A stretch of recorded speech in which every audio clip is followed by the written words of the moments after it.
Hello, everyone. Welcome, or welcome back. You are listening to Unfiltered with D and G, as in Dan and George. I am George. This is my co-host Dan. All right, welcome. Yeah, welcome. Here we go. To another episode. Episode 6. Thank you very much for tuning in. And today, one of the headlines is delicious, isn't it? It's great. One of the headlines I read that just drove me crazy.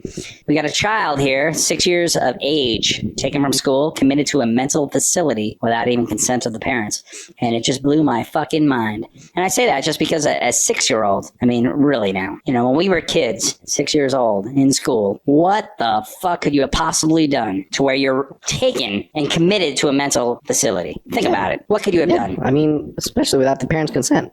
I mean, maybe they know what's wrong with them, or maybe they just need the right doctor, which I have listened to this TED Talk where this guy says there's this girl, I don't know, back in the 60s or 50s, where her parent noticed that she had like an ADHD type problem. She took her to this doctor. This doctor had several tests. One of them was he played music, left the room, and they observed her, and she started dancing. And so this doctor said, your child is a dancer. So that mother had the foresight of giving her more opportunities to dance or to hear more music in that kind of environment.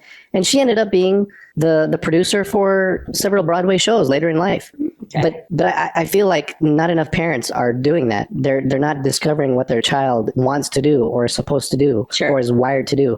Some people are just wired to do things. Like you're wired to be a manager. You're a great manager. Thank you. I'm wired to be like a creator. I love creating stuff. I love making stuff. I understand that, but a 6-year-old committed to a mental facility. Well, that's the thing is they didn't. Who's doing that? I don't think the school system. I mean, I don't know the whole story, and I'm not there. Sure. But I feel like they just haven't seen the right doctor. They haven't seen the right counselor. They haven't tested him enough to know exactly what. I understand that, but I can't help but read a headline like that and think about when I was 6 years old. What the hell could this kid have done? Really? Are they biting somebody or just, shitting its pants or it's just, the world has changed from when we were kids. That's the bottom line. And we're not changing as rapidly with the world as quickly as it's changing. It drives me nuts. It's something I don't know if it's changing for the good or the better or whatever, I just look at it. I don't know. Like I said before, I think maybe that's, one in a million stories, and people that happens probably all the time. We just don't know about it,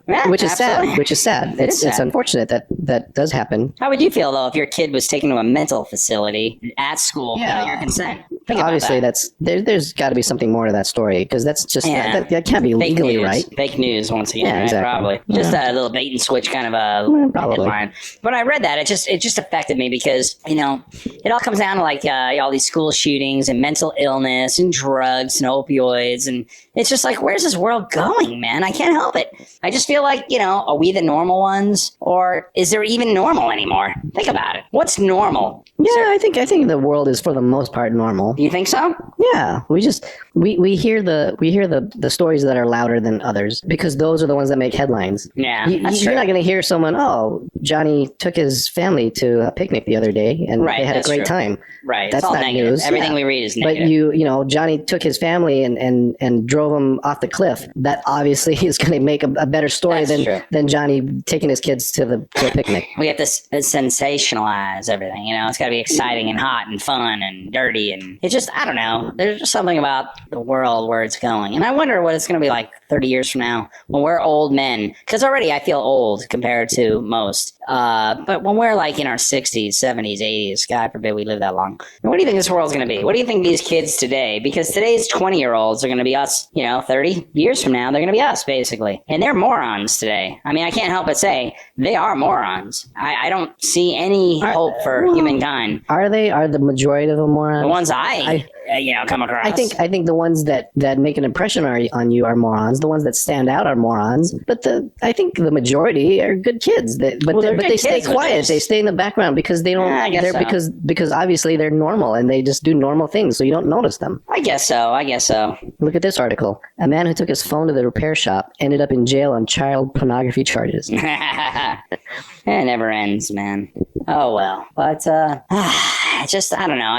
I'm losing faith, in society and people. And, I grew up in a time where everything was about your neighbors, community, and it's not there anymore. It's gone. It's dissolving. Well, I don't know my neighbors. I'm here 6 that's years. because you don't make an effort. No. I'm here 6 years in my present location. I don't know a single neighbor. To me, Nobody cares. I'm not the kind of person that wants to know my neighbors because Did I'm you just, know I'm when you just were a busy. kid, though? When I was a kid, well, we saw the neighbors across the street, but my parents worked all the time, so they didn't have time to know the neighbors really. I'm not the type of person because I'm just so busy. But I think if I owned a house, and I have friends right now at work. No, you still don't talk. Well, no, I have friends right now at work. They talk to they do stuff with their neighbors, but because that's they have time and they met their neighbors somehow. Yeah. And now they do stuff together. But I'm sure that happens all the time. So what are the chances that I know someone that interacts with their neighbors and do stuff with their neighbors? There's got to be other people that do that. I think the sense of community is dissolving. That's all. I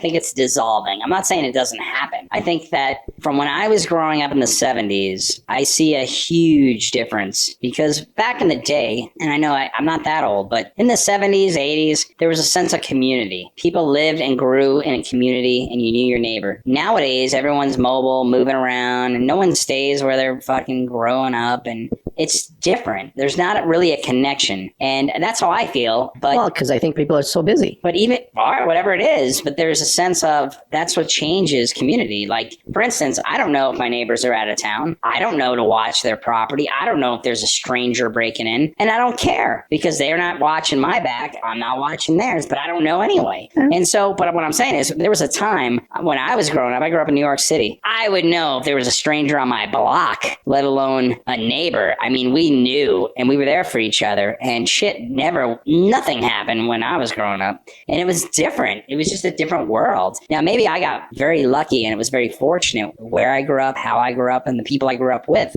But I look at today and I couldn't tell you right now if somebody is breaking in. I could be outside on my front driveway and somebody could be breaking in next door with like trucks and everything. I wouldn't know because I don't know.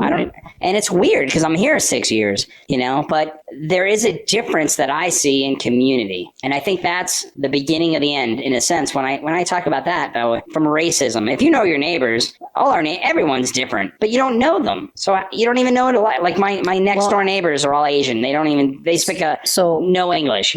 For me personally, yeah, I don't like to know my neighbors because I don't want you them, want them borrowing any sugar. Exactly. See? So here's the thing. It's a nuisance. They become a nuisance. There's a chance where I just don't like these people. So I'd rather just not know them and not take that chance. If they're great people, if we meet and they're great people, then great. Then I feel like I just got lucky and I happen to have great neighbors and it's a mutual thing, Sure. Oh, well, here, what, I'm leaving out of town, watch my house. Great, I will.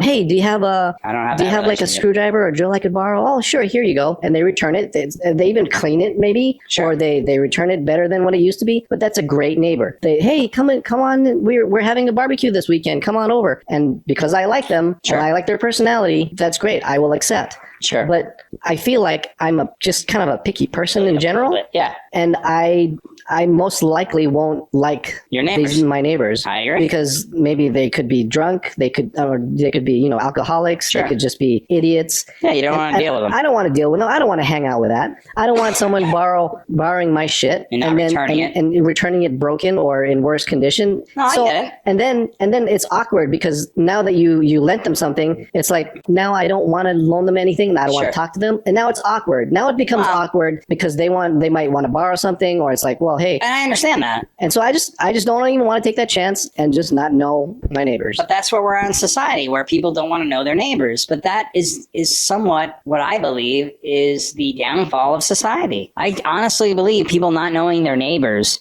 creates issues in the community. I mean, how can But I feel like that would create more of an issue if I met my neighbors and I didn't like them, but then they start resenting me because I don't do anything with them anymore because it takes effort. Yeah, well, like maybe they think, oh, he's too good for me now. There's always going to be those cases. But I just feel like if like a family isn't just an idiot where they have a shitty, family drama shit going on, I don't want to know them. I don't want them to come, maybe their wife or something. I understand. He's hitting me. And what am I supposed to do? Not let him in? I've already made friends with them. I just don't. I'd rather, you know what? I don't know you. I'm just gonna close the door. Well, they wouldn't feel comfortable coming to you. Right, exactly. They don't know you. And that's what I want. I don't want them to come to me because they don't know me, and I don't want their drama to come overflow to my. I understand that perspective, and I agree with you on many levels. All I'm saying is I think the breakdown of society is because we don't even know our neighbors. Now, there's pros and cons. Now, the pro is we don't want their drama. I get that 100%. The con is that's what creates. I think we're separatists in a sense. We're divided because you don't know your neighbors. No one's there to watch your back. When you have an Asian to the right, a black to the left, a brown to the in front, and a weirdo to the back, you don't know any of them, and racism is there because no one's watching my back. But if you all watched each other's back, you wouldn't have racism as much. You wouldn't have bigotry and just resentfulness and anger towards one another. If someone was breaking into my truck, I would love for my neighbor to fucking step it up and shoot a warning sign. So why don't you get to know your neighbors? I don't fucking want their drama. The point is, I agree with you, and I'm saying I don't disagree. I'm simply saying that in the 70s where I grew up, there was community, and what I've seen in my life and my wisdom is there's no community anymore. And all I'm trying to say is whether I agree or disagree, all I'm saying is that I understand that with lack of community becomes other factors, and I understand and I accept it because that's the way life is moving. But I wish it was the 70s again. I wish it was a simpler time. I wish people had each other's backs. I wish, a handshake meant something. I wish your word meant something. It doesn't anymore. And that's just life is changing, man. It's funny. A couple of weeks ago, I saw this video someone posted on Facebook where it's this apartment complex and this one couple decided to do something weird and put a table in the hallway where all these apartments are. And they put a table there and they started serving food. And then all these neighbors came out, created community. That's what it's about. But I feel like that's kind of a fantasy because it's utopia. That's utopia. All those people in those apartments, what are the chances all those people get along with each other? But it's the first step in trying. And I like that. And I've done things like that in my own community of work because as a manager, we are forced in a sense to bring people together. And I've seen it work. And nothing brings people together more than food. Nothing. People love to eat, that's great. Especially it's free. But what if... And a potluck. No, I agree. What if there's one person that just an idiot or just someone that's a shitty person or someone that just takes advantage and they start eating the food and they're rude or they're just someone people don't like. So now what happens? How often is that going to happen now? How often? All the time. Well, no, I'm just saying how often is that kind of event going to happen when, you know what, we're not going to do that because we don't want Eddie to come out. Well, you know what I mean? Yeah, so I know we're just not going to do that at all. We're just basically, it's over. Okay. Because it's over for everyone else because that one person doesn't belong there. Right. And what happens in the workplace, you have a potluck. There's always somebody who brings nothing but eats the most. It happens all the time, but it's so now there's not going to be a it's potluck like collateral damage. You're hosting, but the greater good is for the well-being of everyone. The greater good. The collateral damage is you have one or two people that don't really participate, but they gain the rewards of everyone else's effort. And you know what? It's okay because the greater good is everyone's happy and you're building something, whatever that is, whatever you're trying to build. And I like that. I like people that try and attempt. The problem is most people give up before anything really cultivates, before it's like it becomes something. People get tired. But like think of a pastor. They're preaching to 100 people. They don't give up. Every week they preach their whatever,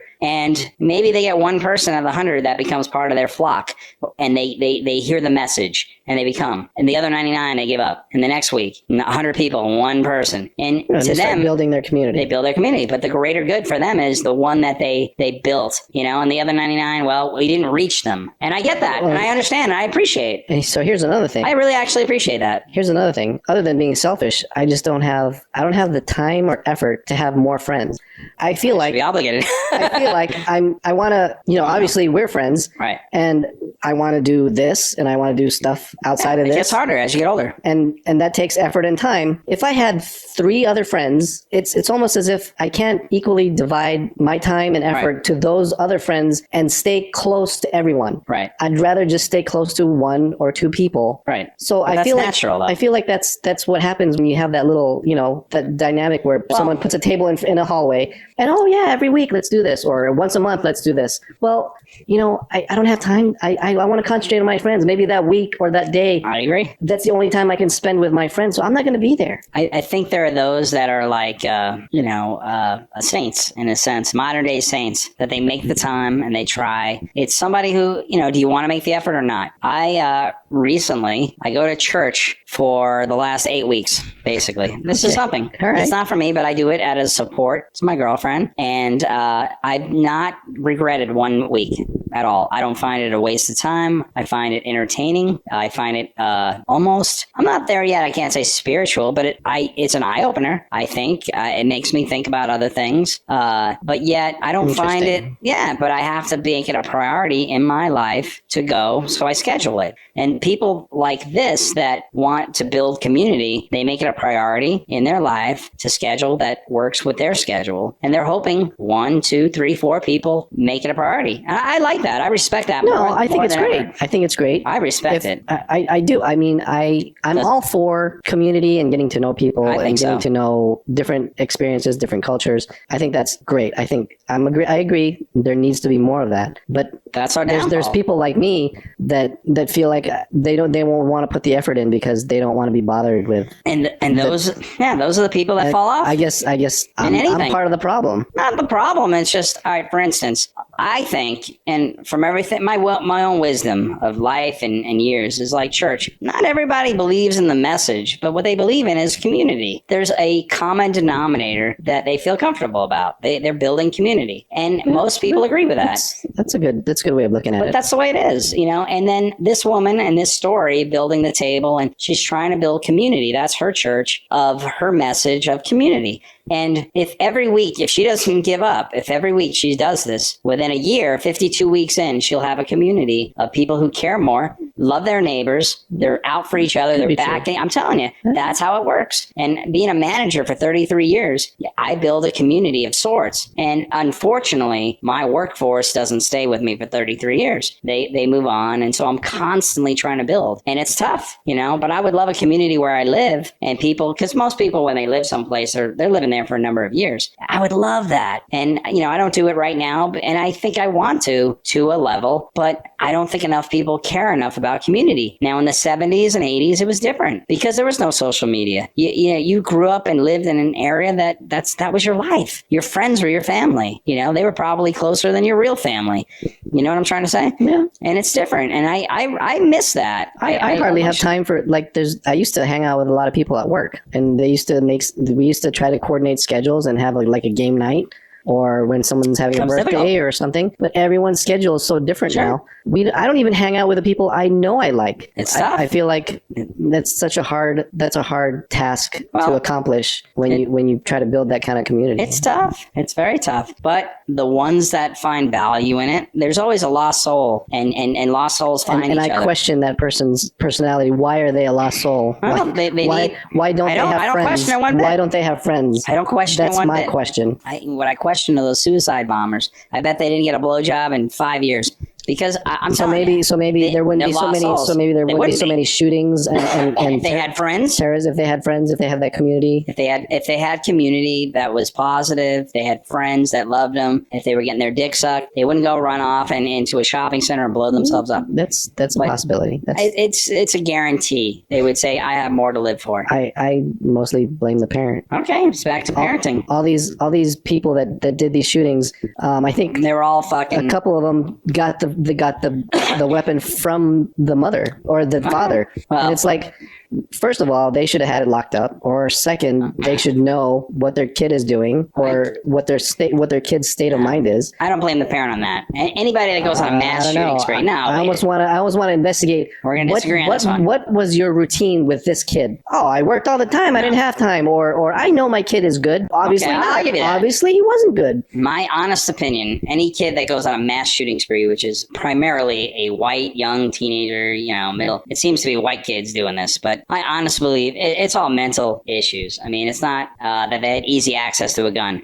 I could have an easy access to a gun and have 100 kids come through. They don't take the gun and go on a killing spree. Well, it's mental illness. They didn't feel loved, but I promise you, any one of those kids didn't have a best there friend. you go. I'm just saying they didn't feel loved. So the parents. So in other words, the parents. But regardless of the parenting, by the parent. I would almost bet my life that not one of these motherfuckers felt they had a best friend that they can talk to, and they certainly weren't getting a girlfriend who was sucking their dick on a daily basis. Because no kid is going to get their dick sucked and feel the need to go shoot up a bunch of people. It doesn't happen. They were lonely people who didn't feel loved, had no one to talk to. They had their own issues, and they felt this was a way to get recognized or get some type of publicity or whatever their bullshit is. But it's not a gun issue. It's a mental health issue. Yeah, no, I definitely don't think it's a gun issue. But they were alone. Parenting issue. Well, but it's also, I bet they felt no sense of community. They didn't feel and loved. That's whose problem? Whose problem should that have been? Community. It takes a community to raise a kid, a village to raise a kid, right? Yeah. But that saying's been around for thousands of years. It takes a village to raise a child, not just the parents, but the village, the community, the neighbors. I get fired up when it comes to that mental illness and school shootings, because it's not going to get any better.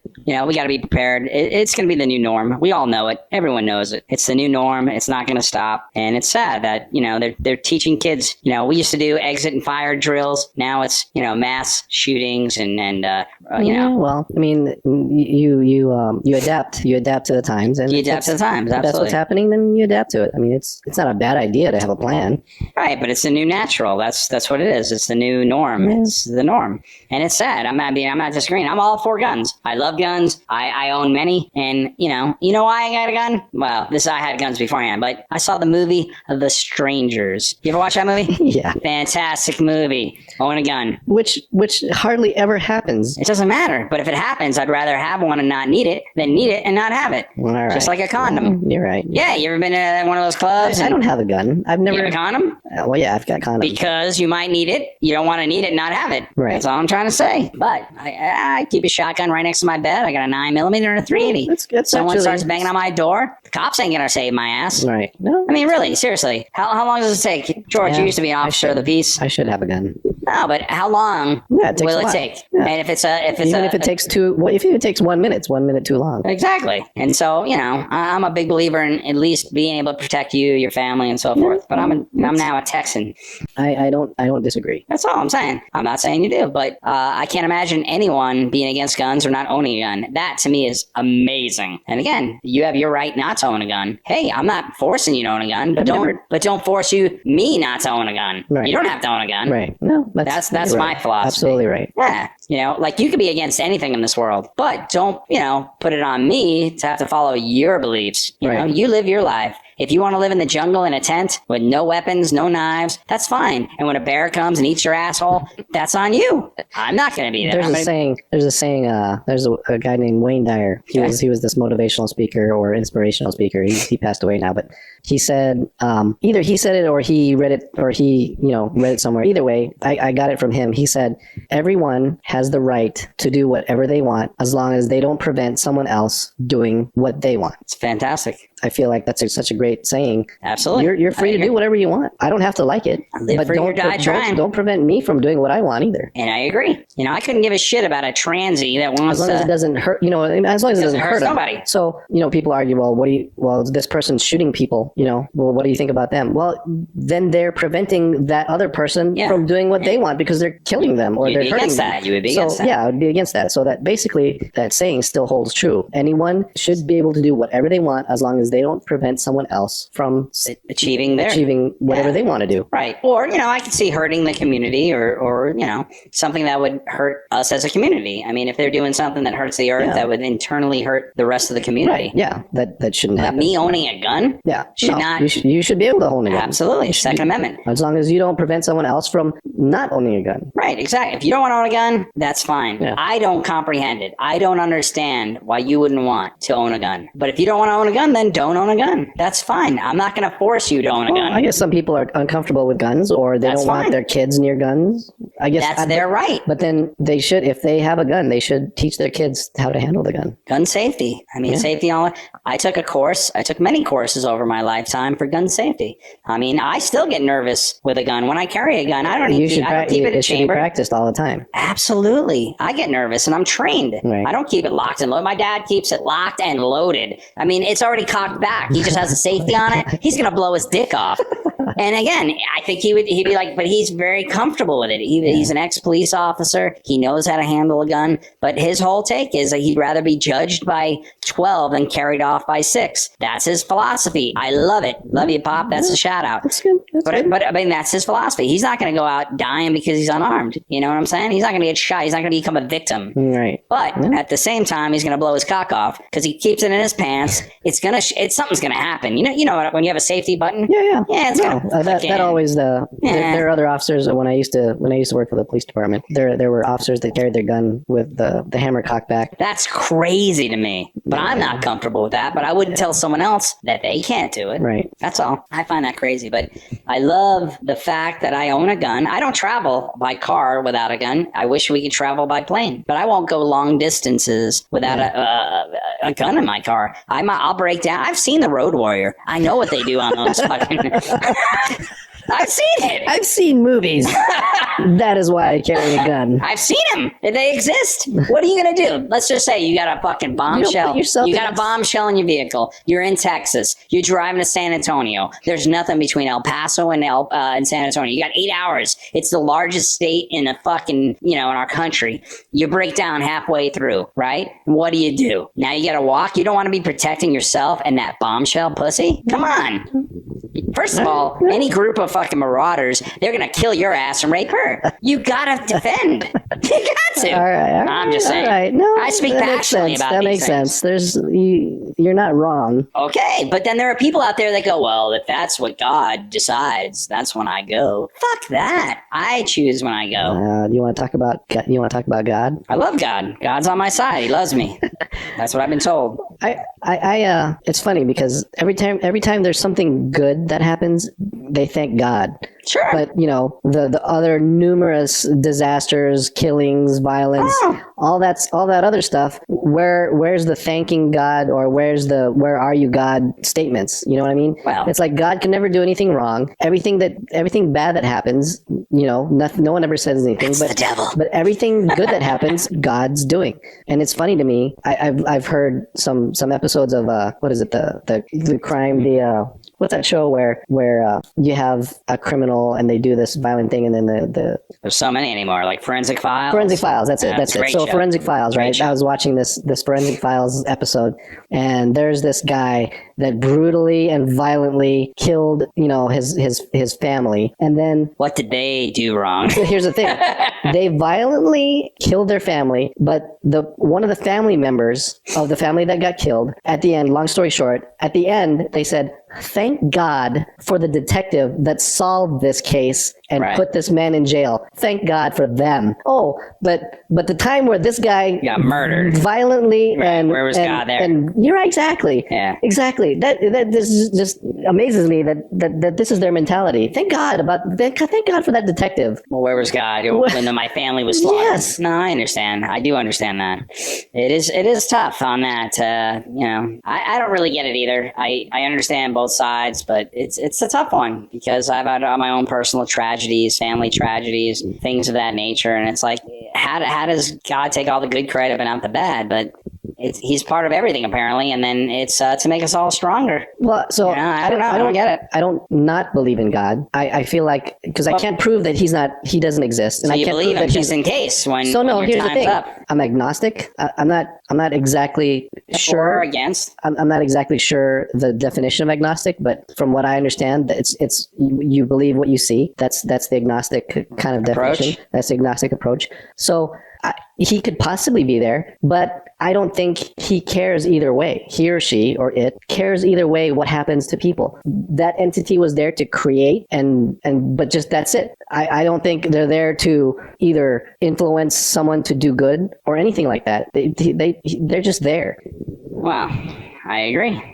So I mean, I'm not actual against definition, though. of agnostic. It's a person who believes that nothing is known or can be known of the existence or nature of God or of anything beyond material phenomenon. Yeah. So A person who claims neither faith nor disbelief in God. So basically, you have nothing. Basically, you only believe what you see. Yeah. If you witness You're it, skeptical, you're questioning, you're unsure, you're cynical, you're unbelieving. So I don't not believe in God, but I don't. You don't believe in him. You're on the fence. Well, because it's like ghosts. Sure. I don't believe in ghosts, but that doesn't mean if I see one, then I believe it.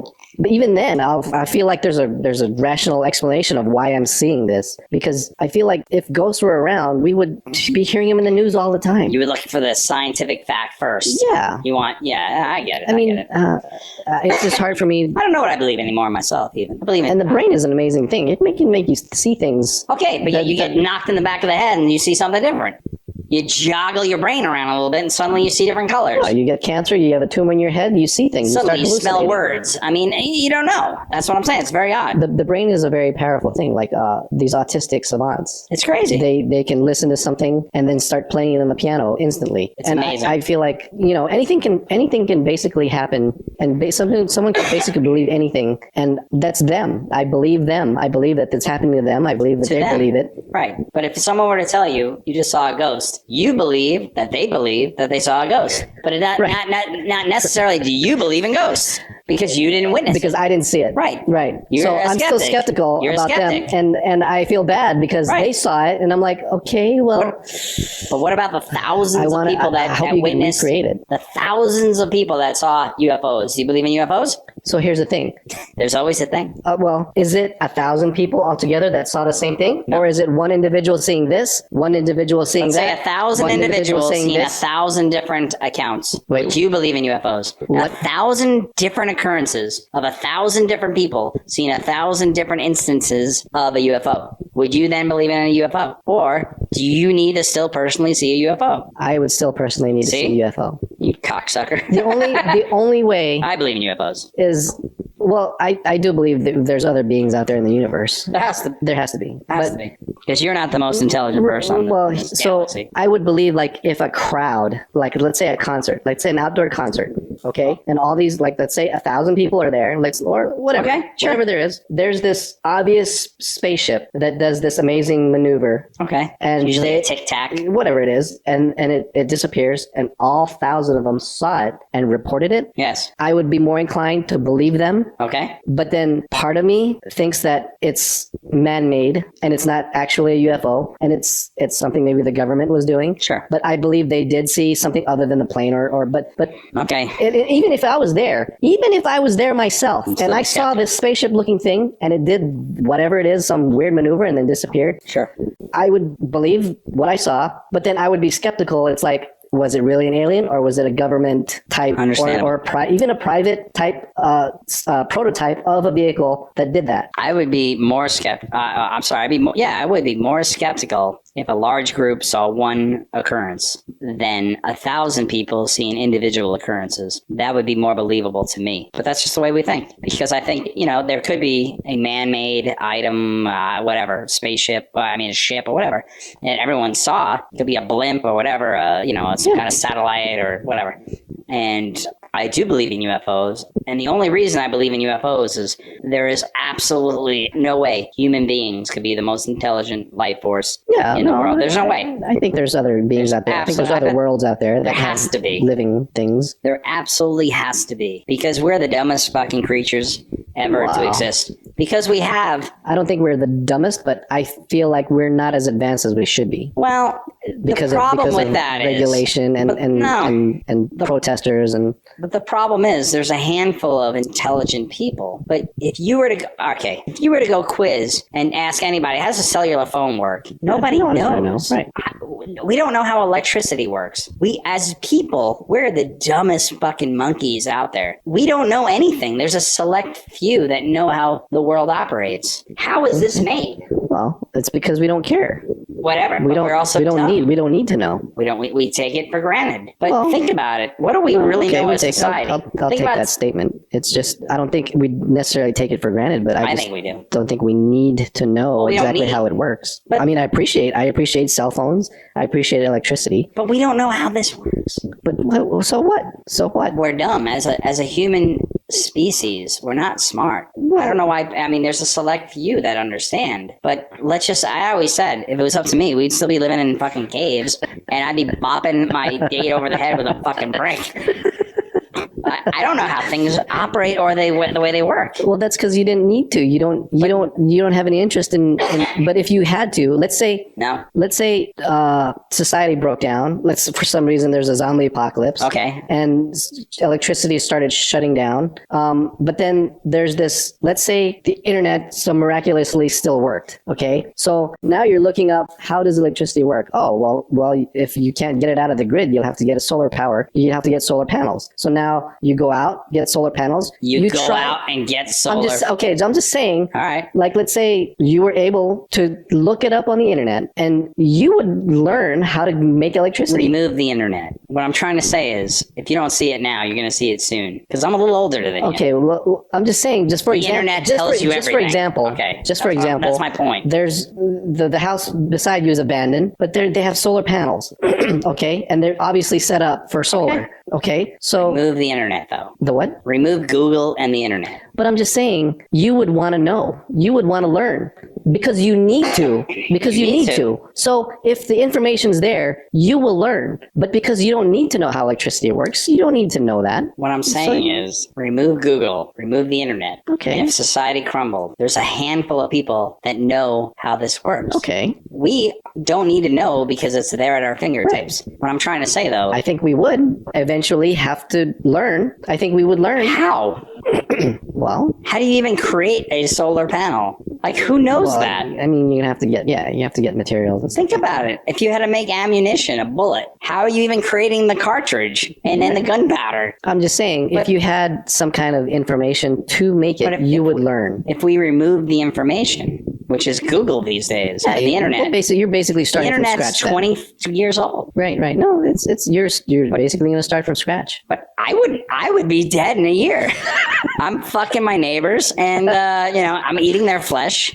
I'm barbecuing their dog. I'm raping and I'm just saying, like, we're like, I don't think we're educated man. People generally, that's why it's anarchy. If the grid collapses. Right. Because more people don't know about that's why you need gun. Nobody knows. In this day and age, nobody knows. Like, I wouldn't know how to make a phone. Right. No one, yeah. Most people wouldn't. Nobody knows. It just appears. You go to Verizon and you order it. We're a system of ordering. We say, hey, make me a meal. No. Do you know how to hunt and gut and cook and dress field dressing? No. I'd be eating the asshole. I wouldn't even know if it's right or wrong. I don't know. Right. We're not hunters and gatherers anymore. But what I'm trying to say is we've lost it. Our primitive, basic, what we should know as people, it's gone. And so we rely on technology. But when the Google goes down and the internet's out, yeah. And if the society, we wouldn't survive. We would utilize what's out there in the world and go, I can't. How do you physically make this? Right. How do you make this? How do you grow this? I don't know. I mean, we take it for granted. That's all I'm saying. Yeah, this plastic, this label, this glass, this tray, You bought wood, and when you build something, you went to Lowe's. Right. But Lowe's doesn't exist. Yeah, you have to cut trees down. And how do you do that? With what? Oh, well, I got a chainsaw that I bought at Home Depot. No, Home Depot doesn't exist. The chainsaw doesn't exist. How are you cutting a tree? No, well, I think that's pretty basic, where you can just get some stones and you make an axe out of that stone and you start cutting trees down. I mean, you have to have figured that out. I could sharpen a stone, but I don't know if I can cut down a tree. No, I'm just saying. I mean, like, when you break it down, people aren't smart. I mean, we rely on people who are smart, but I bet that's less than 1% that knows how the world works. I think if you were put in that position, you would figure it out. Not necessarily eating my neighbors. Not necessarily electricity or a phone. But I think if you needed to build something and you had some trees and you had rocks, you would figure out that you could make tools out of these rocks and you could make things out of these trees. 95%, this is I swear I'll bet you right now, 95% of mankind in the United States couldn't even tell you who created electricity, let alone know how to make it. Right. Well, that's different. That's different. Who cares? Who cares who created electricity? We don't know, but people are dumb. Well, who cares? And over time, we're people of, we consume. We work, we consume, we buy that the government or people who created give us. But I'm telling you, what would I create if I didn't stock? That's why there are doomsday preppers. We stockpile. When the shit ends, we can live a few years by eating and killing our people. I mean, like, I'm just saying, how would you make a hat? Could you make clothing? I think I could. How? Where do you even start? Well, you get needle and thread and you start sewing things together. You can make a shirt. I'm challenging you on this podcast. I will give you 1 year to make a shirt you made. You guys just have to break it down. I couldn't do it. You measure yourself. You make one side of a shape of a shirt, another side basically the same shape. And you put it together and you sew the seams and then you turn it inside out. If society is gone, where are you getting what to sew? What are you sewing? Well, you have to build a needle, and then you get needle. You get some wood and you file it down to a little small piece. You poke a hole in it. Through what? What fabric? How are you getting fabric? Well, you gotta go find a sheep. Yeah, I'm just saying you can. I couldn't. No, well. What I'm trying to say is, I think we're so ungrateful as a species. Yeah, there's definitely the majority of people that don't know how things work in general. We're wiped out in months. Once all the basic the people like you are. I stockpile. I would be able to make a house out of a couple trees. Wow, not me. My house collapses. I'm fucking my neighbor, and I'm taking over their house. That's why I stockpile ammo. Yeah, I mean, I got enough liquor to last me 18 lifetimes. But think about it. No, yeah, you're right in some aspects you are right. But when you break it down, it's like it's amazing how we don't know anything. Yeah, I mean we've gotten to a point where we've gotten to a point we don't need it to know it. We don't need to know. That can't be healthy. I mean, how many people know how to fix anything or do anything? No, you're right. I mean, we buy, we consume, but we don't know how anything works because just Google it. All right. Yeah. Someday that's going to go away and we're going to fall apart. 28 days later, I'm telling you, it's coming. Well, on that note, have a cocktail. We are done for the night. Wow, this is only halfway. No, this is the last hour. This is the last part of the hour. No way. We're done. I'm in for another. All right. This is too much fun. Too much fun. This is the end of this. I love this episode. Man. I love this. All right, everyone. That is our time for this episode. Hopefully you learned something new. Maybe you even connected with some of you at some level, or you were just plain entertained. Thank you very much for joining us. Remember, always be grateful. Think of the things you have in life, and don't obsess about what you don't have. Keep looking forward, and always strive to be better than you were yesterday. Thanks. See you next time. Be humble, be kind. Take care. All right.